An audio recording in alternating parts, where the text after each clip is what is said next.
This is the fifth workshop in the series about UC personal insight questions. Tonight, we're going to talk about style and proofreading. So, and to extend that, we'll also provide you with some resources. And if you are needing an appointment with a faculty member to go over one or all of your personal insight questions, I will provide information on how to do that. So ideally, you want your essays to sound conversational. Style isn't necessarily what you say, of course, but it's how you say it. So when you sound like you are telling a story or having a conversation with your reader, it could be a little bit more engaging. Now, you don't want to be over the top with that and start addressing your reader directly, but you do want to make your story interesting. And you can do this with your word choice, your pacing, and the emphasis in your sentences. And punctuation can also help with this. So these are part of what we're going to go over tonight. So varying sentence patterns is important. When we speak, not all our sentences are the same length, nor are they the same structure. There is a big difference between I have volunteered at many organizations, including X Food Bank, Y After School Program, and others. Volunteering helped me develop many skills and qualities. Some of these were reliability, empathy, and planning.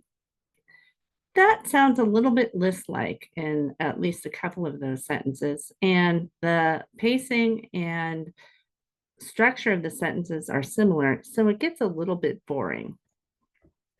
Now listen to the second one. Volunteering at many organizations has helped me develop many skills and qualities.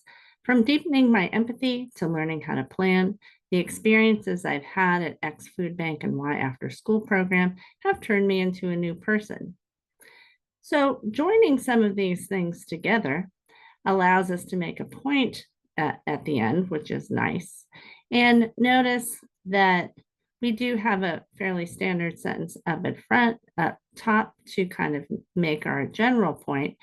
But then in the specifics, it gets a little bit more descriptive and the sentence structure varies. So we start off with one of those prepositional phrases, from deepening my empathy to learning how to plan. And then you have your base sentence, the experiences I've had at X Food Bank and Y After School Program have turned me into a new person. So we're not listing, and we have different ways of structuring the sentence. So the sentence patterns varies. That makes it more interesting to read, and you do want to keep your reader's interest. Along with varying the sentence structure, you can vary the sentence length. Generally speaking, rule of thumb, this is a guideline, not a rule, but it's a good idea to keep your sentence length at a line and a half, no more than 2 lines generally in a sentence. And if you tend to have a lot of long sentences, you can sometimes use a short sentence to really make your point. Short sentences will stand out among longer sentences. So we can extend this example a bit. Volunteering at many organizations has helped me develop many skills and qualities, from deepening my empathy to learning how to plan. The experiences I've had at X Food Bank and Y After School Program have turned me into a new person. I have learned so much. So now the emphasis is on I have learned so much. It's a short sentence right at the end of 2 longer sentences, and it also gets the focus because it's at the end of a paragraph. So it really brings home the point. So that's another strategy you can use. Now, punctuation is your friend. We have plenty of resources I'll show you on how to use punctuation correctly, but there are some that aren't used all the time that you should be aware of. Colons, the 2 dots, like right here after volunteering, emphasize what follows them. I learned an important lesson from volunteering. You receive more emotionally than you give with your time. So that colon introduces something you want to emphasize. So that's one way you can add a little style and voice to your sentences. Em dashes, which is not the same as a hyphen, it's a longer dash. They emphasize a phrase within a sentence more than commas do, but you can basically use them around phrases that you could take out of your sentences, just like you could use commas for. So same usage for that purpose. They do make things stand out though, so you want to use em dashes fairly judiciously or not too often. So here's an example of where you could use em dashes or commas. Volunteering because you want to allows you to develop as a human. Or to make that choice element of the sentence stand out more, you could say volunteering em dash because you want to dash allows you to develop as a human. So that really makes that because you want to stand out more. Now, there are some things going around on the internet about not using em dashes because AI uses a lot of em dashes. That's not true. Use them as part of your toolkit if it seems appropriate to you.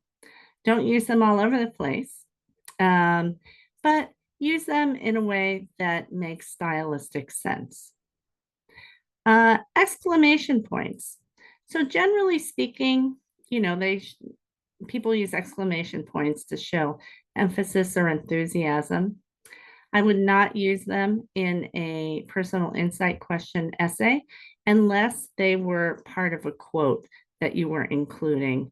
Say you had a tiny bit of conversation in your opener of your essay, and there was an exclamation mark made sense to use there. You can do that. But otherwise, I would not use exclamation points in your essay. Now, we'll get to the resources to give you more specifics and practice with all of these if you would like it in a bit. But now I want to talk about proofreading. So what is proofreading? Proofreading is fixing the small things, formatting problems, spelling, punctuation, and grammar. It is not making different substituting words or changing your phrasing around. That's editing. So proofreading is just fixing the very small stuff. It doesn't make sense to do this any earlier in your process before the last step. Because if you're changing words around or phrases or sentences, you could introduce a mistake. And proofreading is to help you catch those mistakes because you want your essays to be as polished as you can make them. So this is the last step you should do before copying and pasting your essay into your application. But before you even do that, check your word count first. Make sure you're under 350 because that's the UC word limit. If you're over 350, you have to go back to editing. And for more information on that, go back and see video number 4. So at this point, we're going to assume that you have completed all your editing and you're almost ready to turn this in. So we're going to proofread. Here is a strategy that I find really helps students, and it really helped me as a professional editor for many years. And I call it backward proofreading. So what is backward proofreading? Basically, you start from the last sentence of your essay and read each sentence individually. It really helps if you or a friend can read your paper aloud and you print out your paper before you do this, if you're able to do that. Many times you can get free printing at your local library. And there are some places on campus where you can print for free also. But it can really help you see the page in a different way. So I highly recommend printing out before you proofread. Once you've done that and you're in a comfortable place, have your pen or pencil ready, or your computer if you weren't able to print it out, and go to the very last sentence of your essay. Read that sentence aloud. look for and listen for any mistakes. So you need to both, if possible, you need to use both your eyes and ears because sometimes mistakes are visual, like maybe there's a comma in the wrong place or you're missing a comma. And sometimes mistakes, we can hear them. So you want to go through, read that sentence, and then fix any mistakes you see or hear. If you're not sure you made a mistake and you want to check with somebody about it, just circle it for later so you can easily find it again. Once you're done with that sentence, go to the next to the last sentence and do the same thing. Read it aloud, fix any mistakes that you see, and then when you're satisfied, go to the third to last sentence and do the same thing. Do this all the way to the beginning of your essay. And I guarantee you, most likely, you will probably find something this way that you didn't see when you were reading going forward. The reason for that is looking at your sentences backwards forces you to not think about the ideas you're writing about, but it forces you to just look at the sentence as it is alone with no context. And that tricks your brain into really focusing on one thing only so you can really do your best job on polishing up your essay. Now, you may have found some mistakes. You probably found them. So the question is, do you know how to fix them? Well, in the Reading and Writing Center, we do have a lot of resources. I'm going to bring you over to Canvas to show you how you can access them.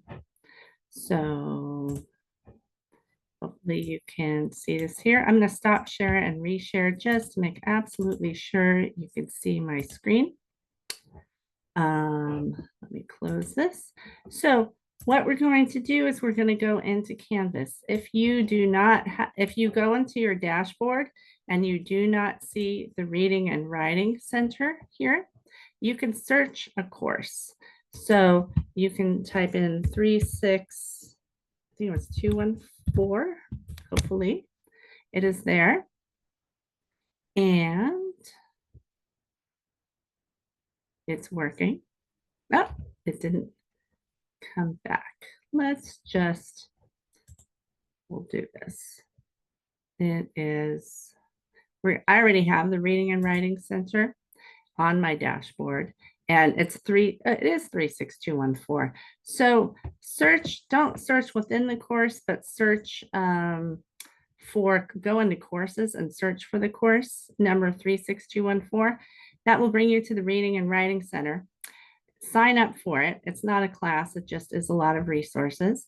And that will bring you to our homepage. And this will allow you to go to the grammar exercises and reading and writing references. Here, you will find lots of resources, both handouts, web pages, ebooks, that kind of thing. And they're all organized. What you're going to be looking for proofreading is down the page under lower order concerns, the little picture items. So there's information on proofreading and the proofreading process, some of which we just did.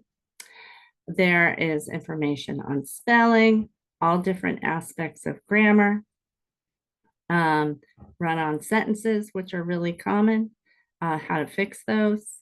Verb tense, also a common issue, how to fix that. So, and punctuation, all kinds of things for you to use anytime you're working here at the college. So go through, find what you need, but maybe that's a little bit too overwhelming. So perhaps you want to make an appointment instead with one of the faculty members who are doing the, get you back to the right page here, who are doing half-hour sessions with students who are working on their reading and, or I'm sorry, on their essays. So, one moment. Thank you for your patience. All right, so how do you make, so this is also a link here in the slides for our free online textbook and the Reading and Writing Center resources. But again, you can get to those from how I just showed you. Now, if you want to make an appointment, the easiest way is either going into the Reading and Writing Center and then choosing tutoring on the left-hand side, and that will bring you to Penji, or you can go on your phone or the computer to https://www.penjiapp.com. Once you're in there, you sign in with your school email. You choose Reading and Writing Center. Make sure that's up on the upper left-hand corner. Once you're in there, choose Make an Appointment with your embedded tutor. And then when you choose class, choose Personal Statement. Once you do that, it will bring you to all the times that are available for personal statement help. And you can book an appointment either in person or online. The evening times are only online. Those are on Mondays and Wednesdays. Monday through Thursday afternoons, you have the choice of either. So that's it. Good luck in finishing your essays, and please feel free to make an appointment. All the best to you.